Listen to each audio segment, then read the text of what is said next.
Sorrel. Kim, how are you? And I know you're excited about our guest.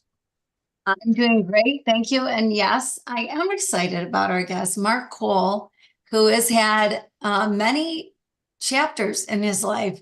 And so I think Mark, I don't know that I've met anybody who has had such a diverse background as you have had. You played guitar, right? For like Yeah. Leonard Skinner and Allman Brothers, and you got into movies and cinematography and did all that, and now you started this company with alternative healing and whatever, and along the way you've done great at everything that you've done. Like, you've excelled and won awards and did whatever at everything, and now you've got this. I'm not sure how old this new venture is, but very interesting. So I have been so excited to talk to you, Mark. Welcome to the show. Well, thanks for having me. I'm in Boulder, Colorado at Gaia Studios, and this is my background, their lunch area here. So I picked this, tried to pick a quiet spot to have this conversation. But yeah, thanks for having me. Mark, it's interesting. We talked before, and I was like saying, Kim, I said you were on before. You talked more about your cinematography and the amazing things that you educated me on cinematography. Like, I didn't know the things that went into it when we interviewed you the first time. It's Yeah. such intriguing because people don't think about it. And I guess it's good to know the business is back moving again, right? After that little short stint with the writer strike and stuff and actor strike to kind of get back working a ton, right? Well, I mean, it seems somewhat, but there's more strikes coming, and the business is just shifting. It's just shifting like so many other businesses. It's trying to find its legs again. Um, I don't really think any business is as it was, but before COVID. I think we're in a very different, exciting time. I mean, the old systems of business are not necessarily working now, so we're developing, obviously, in every category of business, new systems that adapt to the new era that we're in, and the motion picture and film and entertainment business is doing that as well. So it's interesting. It's adapting, and that's one thing I love. I love trying new things and adapting to new situations and scenarios. Yeah. Exactly. Good, Kind Kim. of fun, kind of fun to be, have such diversity in your life, I would imagine. And life hasn't been without its trials for you and like for any of the rest of us. But now you're doing this thing. I'm just so curious about the alternative healing that you're involved in and the company that you started. If you could tell us about that, I would love it.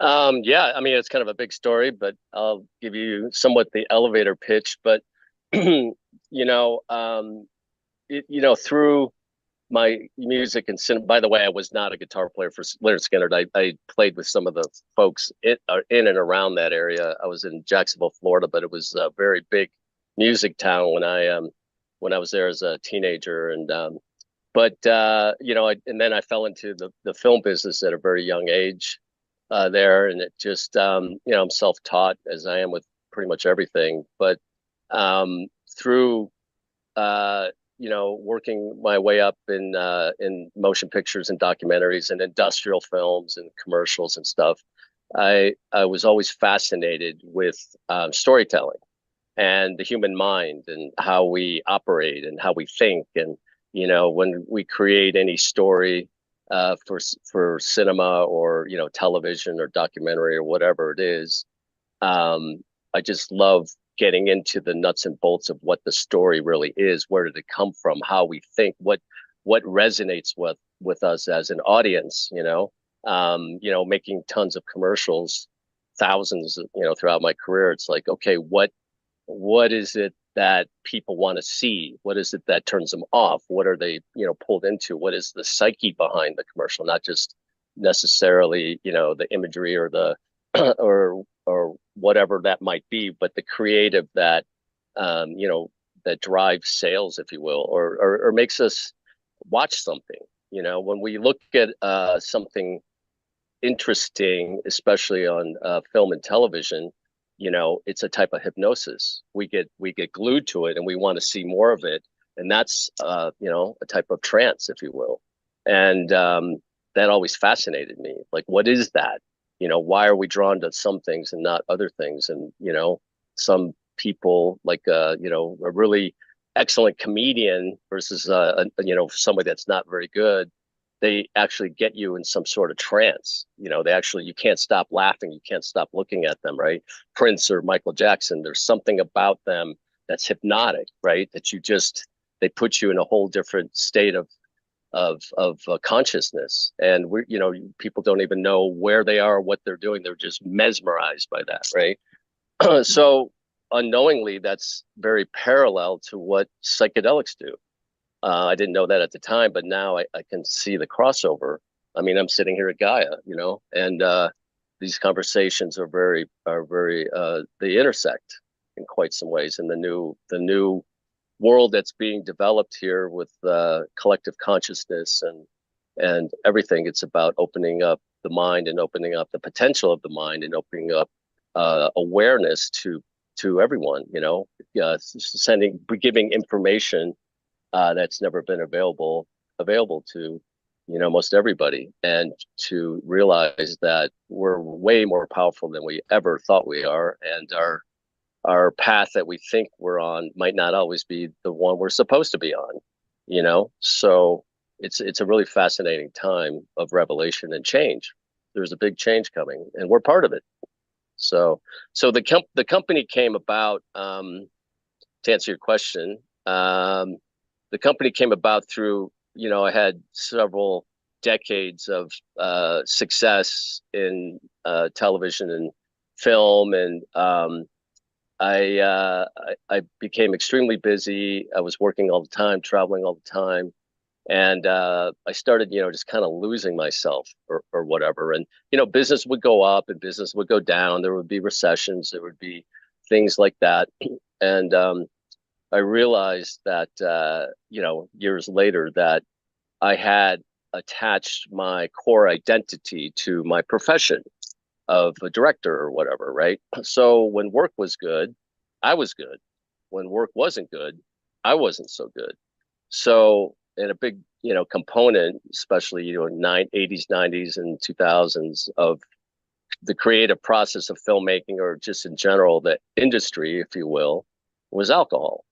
So everybody drank. There was happy hours. It was just not only normal. It's like if you didn't drink, there was something wrong with you, kind of thing. So I'm in this very stressful job, and it's very competitive, and everybody in it's super creative. So their minds are very active, and so everybody drank, and alcohol worked very well for me for a long time. It would just calm the mind and relax you, and you could actually become creative. It was somewhat meditative, So, but along the way, like they say in the program, it was fun, and then it was fun with problems, and then it was just problems. So I started, and I came from a little bit of history in my family of alcoholism, and that's a whole nother conversation of but this is how we adapt to stress in in most countries, but America especially, right? It's changing. It's changing. But anyway, about 20 years ago, I started a 10-year dive, if you will, of real struggle with this addiction, or this alcoholism. I'm not really crazy about labels, but we'll call it what's familiar to the viewers. And anyway, I went down. I knew I had a problem. I wanted to kind of solve the problem or address the problem. And sorry, another call came in. And I went down all the avenues that was Western, or that was available. I was forward thinking, at the time, tried everything, went to hundreds and hundreds of AA meetings, and did therapy, and did, all kinds of things, and nothing really stuck. And years later, I realized this. What happens to us is we have this little story that we tell ourselves of who we are, or who we think we are, right? And it runs in the amygdala. They call it the default mode network or whatever. This illusionary, imaginary story of who we think we are. And the brain or the mind is very, very tricky too, because it wants to subconsciously validate that story all the time, right? It wants to see, it wants to be right. So unknowingly, my story was I was a middle-aged, washed-up alcoholic director, right? Because that's what people were telling me, right? So that was my story. So it's spinning around in my head all the time, right? And again, I didn't know this at the time. And I'm looking for ways to always validate that. So no matter how many AA meetings I went to, no matter how many therapy sessions I went to, until I changed that core belief, I would always drink again because I wanted to prove myself right subconsciously. See, you are an alcoholic. They told you are there. See, you drank again. See, you are unlovable. They told you. See, you are washed up. You're not getting any jobs, you know? So then we give power to that and then we become that. And this is how the downward spirals happen so fast, right? They happen so quickly. Um, so around I don't know. Yeah, I'm coming up on my 10th anniversary of no alcohol. So this was actually right now, somewhere around now, 10 years ago. Um, I had I had lost it.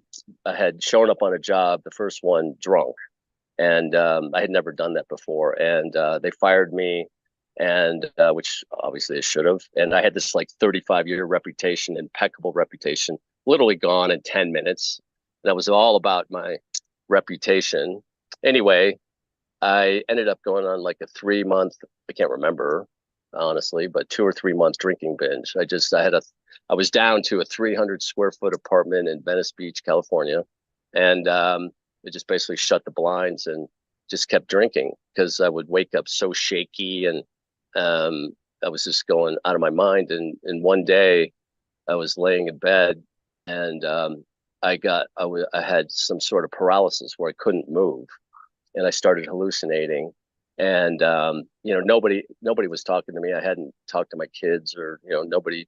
I had my phone off most of the time anyway, and I started like going into this paralysis, and then I started hallucinating, and I said I'm dying.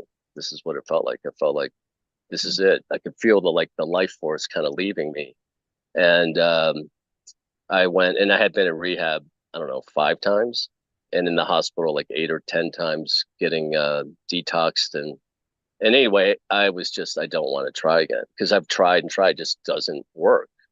So anyway, there was a little voice inside that said, just try it one more time. Or so obviously I did. I picked up the phone when I could find it and I called a friend and I said, can you find me a rehab? I need to I'm gonna give it one more shot. And they did, and they took me. It was in Malibu, and they wouldn't let me in, and I was in such bad shape, so I had to go to the hospital again and detox. But anyway, I went in, and I just went, I'm never coming back here again. I am never, ever, ever, ever, ever coming back here again. And I did everything I could. And this one was in Malibu. The previous ones were in Florida. And it was a very different experience. But it stopped the spirals I was on. I couldn't literally get through an hour without a drink. And so I needed to stop that so I could get some clarity. And then after that, I fell into the AA program in Los Angeles, which was very it was much better than Florida. And I started meeting some real people, and I started seeing that there was thousands of meetings a day in Los Angeles. So I was not alone. There was very big actors and executives and stuff in these places. So I understood I wasn't alone in the struggle. Learned a lot with that. I got into Kundalini yoga very heavily. And then, which is the ancient practice, it's the most sophisticated yoga practice out there, and it has a lot to do with the mind. And I started learning that this stuff was not necessarily my thoughts. It was not necessarily, this story was not really who I was. And I started cracking into that, and then I met somebody who started telling me about ayahuasca. And again, this is like 10 years ago or so, and it was very, very underground then. And but I said, I'm interested in doing this. I don't know what, but I'm willing to try anything. And I remember telling my sponsor at the time, I'm going to do this plant medicine. I'm going to, try to, help see meaning in life, try to crack the code, if you will. And he said, absolutely not. You're not doing that. And I said, no, I am doing that. So I pushed back it. Anyway, I did it, and it totally just like, it was like they took the Etch a Sketch and just shook it, and it was just clear. And I had never felt more joyful in my entire life than I did after that ceremony or during that ceremony. I saw how everything is connected. I saw how all these belief systems that we have are such illusions, that our limitations are our fears, that there's no difference between us and the people that are running these massive organizations. It's all the way we think. I realized I didn't have a drinking problem. I had a thinking problem. So I went down that rabbit hole. So now I'm hanging around, the Kundalini yoga folks. I'm hanging around the ayahuasca people. I'm just doing ceremony after ceremony, trying to find my way. And I eventually, through ceremony, it showed me I had no job. I had no real money. And I had, like, I didn't know anybody really around. But I started looking at property to try to get out of this one room because I knew I'd probably pick up again. It was very lonely and whatnot. But anyway, I met somebody in a ceremony in the jungle who was a realtor, and he found me a house in Topanga. And I was like, Topanga, like that place that's, 40 minutes out of LA and in the hills and way out there in the middle of nowhere. And he goes, yeah. And I go, no way, man. I'll be up there drinking and I'll be isolated. I don't know anybody. I can't go to my meetings. He goes, well, just go look at the house. So this all has meaning, by the way. It's not this. I'll wrap.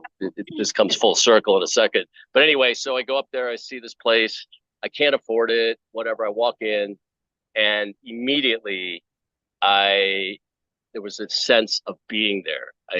The medicine had shown me that something, I don't know, you can't explain in language, but that this was where I'm supposed to be. So I bought it. It made no sense. I couldn't afford it. I couldn't maintain it. I didn't have a job. I mean, whatever, but I did it. And slowly but surely, I rented a room to a local. The people in Topanga and I didn't know much about Topanga at all, but there's a lot of healers. They started coming over. We started doing more ceremony work. We started doing sound baths. We started doing, meditations, and it became a place of healing for others. And then 6 years ago, I started, growing mushrooms, and it was very, very dark back then. It was like super, super illegal. And, people were like, there wasn't a lot of it going on, and it was hard to do.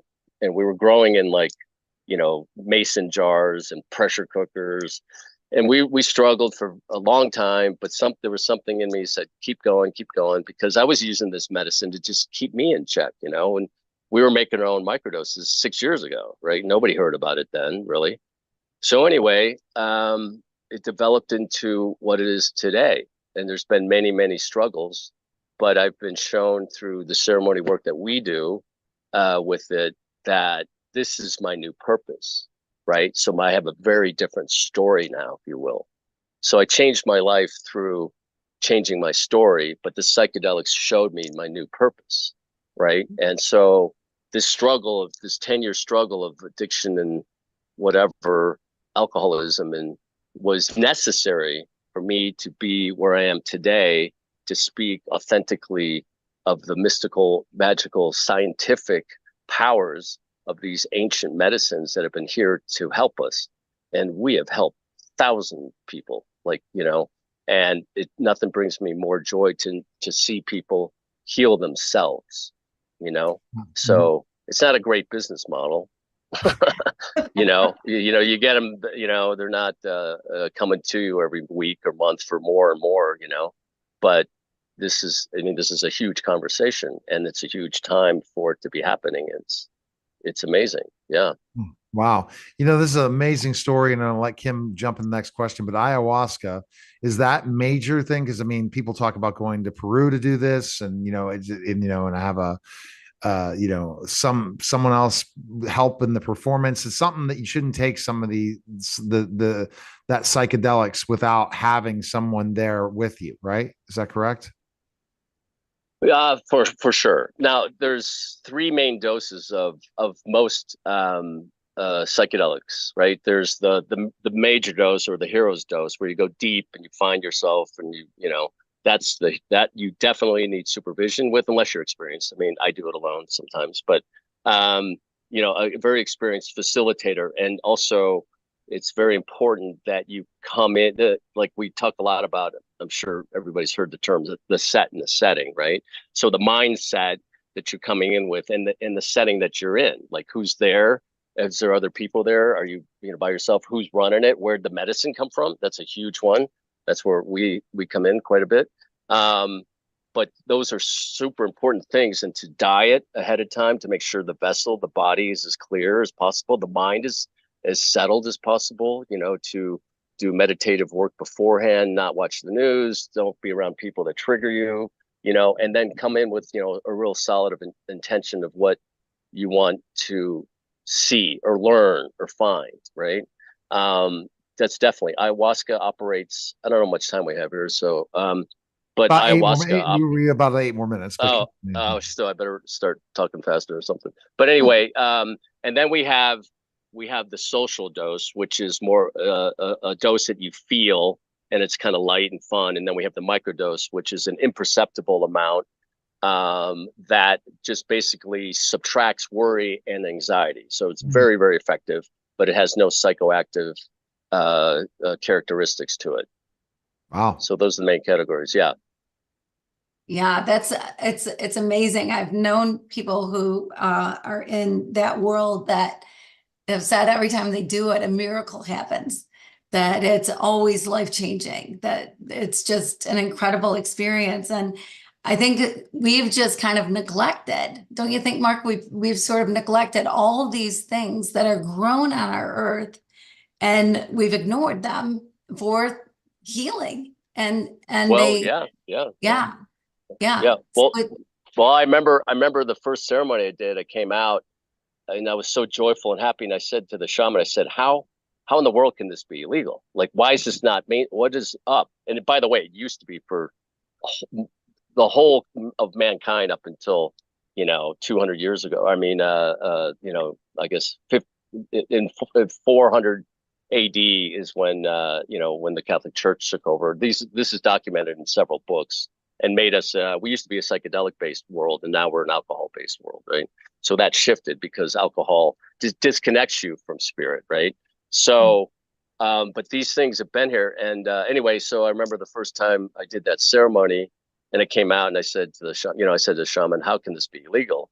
And he said to me, "Because happy people don't buy anything."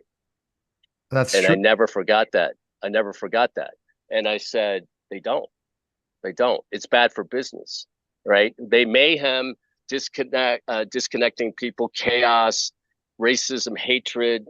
These are all created, right? We're not born with these things, right? They're created. So if everybody's fighting each other, that's easy to control. Fear controls, right? Happiness does not. Joy does not. Joy collaborates, right? Joy heals. Love heals, right? Truth, right? That's the real key to psychedelics is truth. Once you find truth, love and joy fall underneath that, right? But when there's truth, and you cannot hide it from the universe, you can lie to yourself all day long, but you cannot hide to the universe. And that's what a lot of people are fearful of when they do these deep dive, is they're really afraid of themselves, what they're going to find. Because as you do this work, you cleanse yourself from the lies, you cleanse yourself from fear. And then this is my belief, and I stand in it really well with a lot of very vast experience in this, is meaning. When we do not have meaning in life, and we do not have a reason to get out of bed in the morning, we will never be happy. Sure. So psychedelics show you why you're here, why you were given this purpose in life. And once you find that, everything else seems to fall in line. Mark, So I've gone through this journey. I'm of sure self- we're close to time. I'm going to get right to the last question Kim has, and then where we can find information. We definitely have to have a part two on this. This is awesome stuff. I wanted to say that basically I went through this journey once I came back from Texas to Pittsburgh, in the process of separation, divorce, and went through self hypnosis, where I listened to the law of attraction types of stuff and different things, self hypnosis every night, all night while I'm sleeping. And it's just totally healed me in so many ways. I can imagine the next level of what psychedelics could do, because Yeah, I'm like, because once we can control the subconscious, we can start to understand our subconscious more and be able to really allow our brains to work the way they need to work. It's a game changer in so many ways. You can discover when you're on the wrong path. You can discover when you're going the wrong direction, because you're listening to yourself. Right. You're listening to your intuition and stuff, right? Exactly. And by the way, this is really about, we have amnesia. This is really about remembering what you already know. You already knew this. It's inside you. It's just getting rid of the clutter that's clogging that information from you, because you know who you are. All right. Kim has a love question. Then we're going to ask one more question where we can find information. This is just great stuff. Go ahead, Kim. Yeah. Yeah. So Mark, I dedicated a year to figuring out the true meaning of love. And the things that I found out about love just blew my mind, changed my life, rocked my world.